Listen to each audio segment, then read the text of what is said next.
Ontem à noite, nós ficamos sabendo que o Procurador-Geral da República, Paulo Gonet, se manifestou contra a ida de Jair Bolsonaro aos Estados Unidos para a posse de Donald Trump.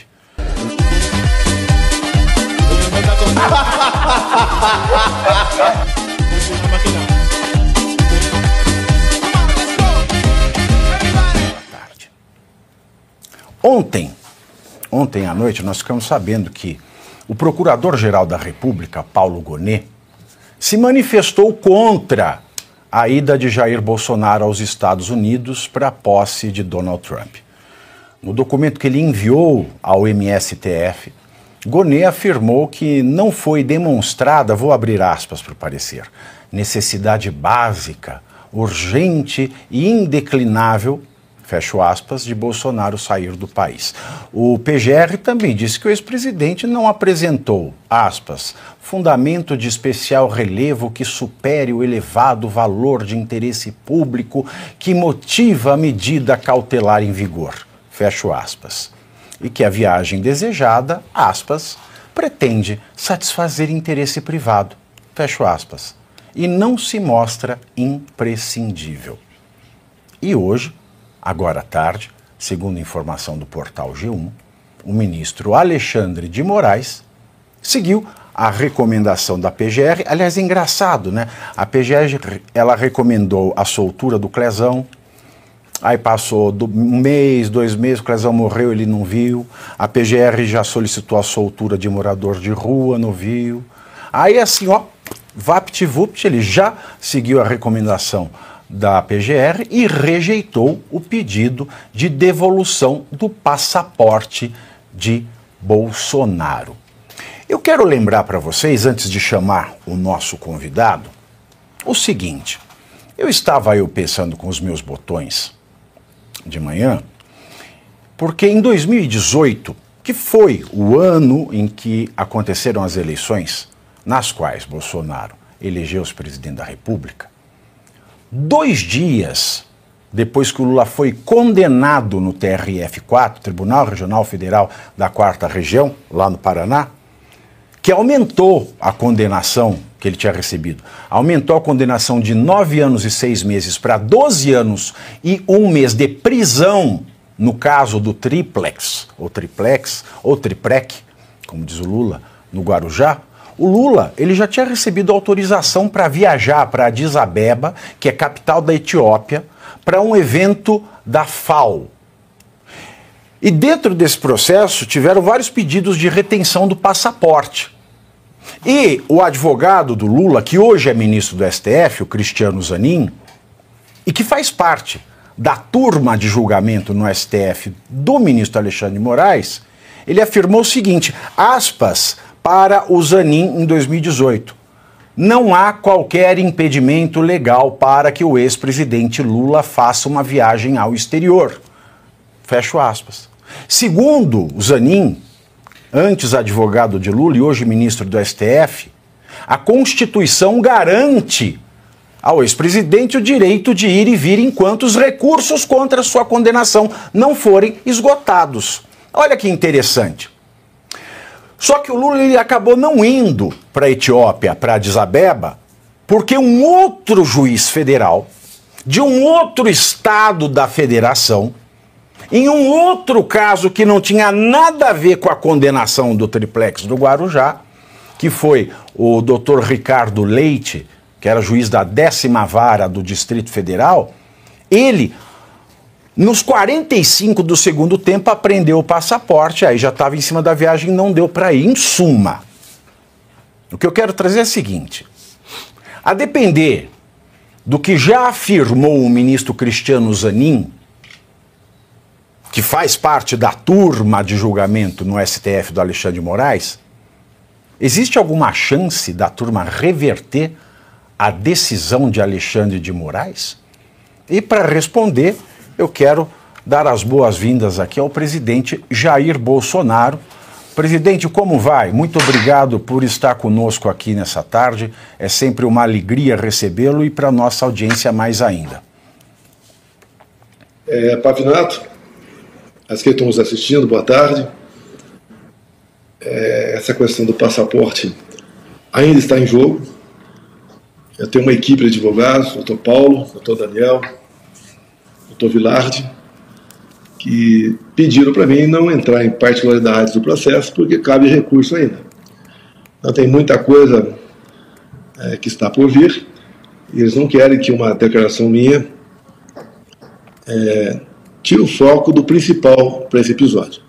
O que eu posso adiantar para você, que é uma boa notícia também, seria a primeira mão, no sábado de manhã, aqui do aeroporto de Brasília, tem um voo para os Estados Unidos. A minha esposa irá para lá.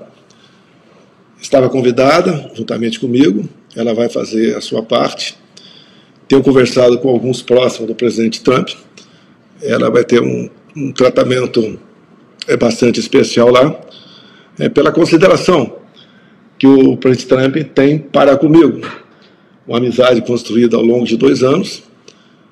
E é comum, né, quando você está no poder, ter seus amigos. E quando deixa o poder, 90% vai embora quando não lhe viram as costas.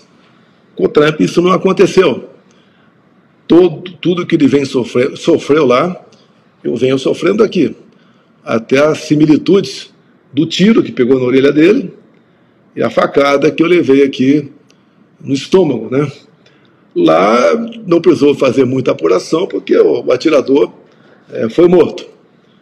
Aqui não. Aqui é exatamente o contrário. O esfaqueador foi protegido pela Polícia Federal, com a quantidade de indícios de que ele não era um lobo solitário, até mesmo um fato muito marcante. No dia 5 de julho de 2018, ele esteve em São José, Santa Catarina, e ficou aguardando a chegada do meu filho Carlos. Meu filho estava agendado para ir para lá e acabou não indo. Agora, aquela pergunta, né, que a Polícia Federal não responde, não quer responder porque está protegendo alguém, essa parte da Polícia Federal. Enquanto uma parte salvou minha vida em Juiz de Fora, o rápido deslocamento meu para o hospital, a outra parte agora, a Polícia Federal do PT, tá, protegeu o Adélio Bispo, porque alguém passou essa informação privilegiada para o Adélio Bispo. Alguém deu dinheiro para o Adélio Bispo e para São José Espírito Santo. Era um elemento desempregado. Tá? Na pensão onde ele ficou lá em Juiz de Fora, a dona da pensão, mas uma pessoa já morreram. A gente começa a ver um paralelo com o Celso Daniel. Ele me esfaqueou na sexta-feira pela tarde. No dia seguinte, 3 advogados pousaram em Juiz de Fora. Um, inclusive, com um voo particular. O que é comum você fazer no 7 de setembro? É você ficar com a tua família. Eles 3 compareceram, foram para lá bem cedo. E advogados que tinham um certo nome. Nós não conseguimos quebrar o sigilo telefônico do Adélio. Não vou nem falar dos advogados, que obviamente não foi autorizado. Agora, no meu caso, o meu advogado, o Frederic, teve o seu sigilo quebrado. Era meu advogado e teve o seu sigilo quebrado. Então a gente nota claramente, além de, Pavinato, uma pessoa tentar entrar na Câmara dos Deputados, no horário aproximado da facada, dia 6 de setembro, na Câmara dos Deputados. Lá tudo é filmado. E as imagens sumiram. Ou seja, o delegado da Polícia Federal, petista, que conduziu o inquérito e concluiu como ação de um lobo solitário, tão logo Lula assumiu, ele foi ser o quê? Diretor de inteligência da Polícia Federal. E segundo a própria mídia disse ao longo desses anos, a missão única dele na diretoria de inteligência era perseguir Jair Messias Bolsonaro. E agora ele acabou de ser premiado com uma vaga, né, numa adjutância da PF em Londres. Ou seja, está mais do que na cara que o Adélio foi mandado por alguém, foi financiado para fazer aquilo. Afinal de contas, lá no caso Celso Daniel, ele tinha dossiês que, se fosse tornado público, né, iria por terra a eleição do Lula em 2002. E nós sabemos que, dada a situação como o corpo do Celso Daniel foi encontrado, ele foi torturado, para dizer, obviamente, com quem estava esse dossiê. E quando a Polícia Federal chegou no escritório do Celso Daniel, chegou lá o advogado Luiz Eduardo Grignal, do PT, que em 2004 ou 2005 disputou a presidência da Câmara dos Deputados, perdeu para o Severino Cavalcante, e depois de algum tempo lá dentro, saiu com as malas na mão e foi embora. Ou seja, Celso Daniel praticamente deixou de existir. Não houve nenhum interesse em apurar aquele episódio. Como o meu episódio também. Eu considero, me desculpa aqui, eu já estou fugindo um pouquinho do principal. É seu. Eu sou um aborto da natureza. A minha eleição só Deus explica. A sobrevivência, não tem dúvida, Deus. Até porque, segundo alguns mestres da Santa Casa do Juiz de Fora, cada 100 facadas semelhante à minha, uma pessoa apenas sobrevive, porque ela furou a mesentéria. Só por causa disso. Sofri muito com aquilo. Já tive 4 aderências, né?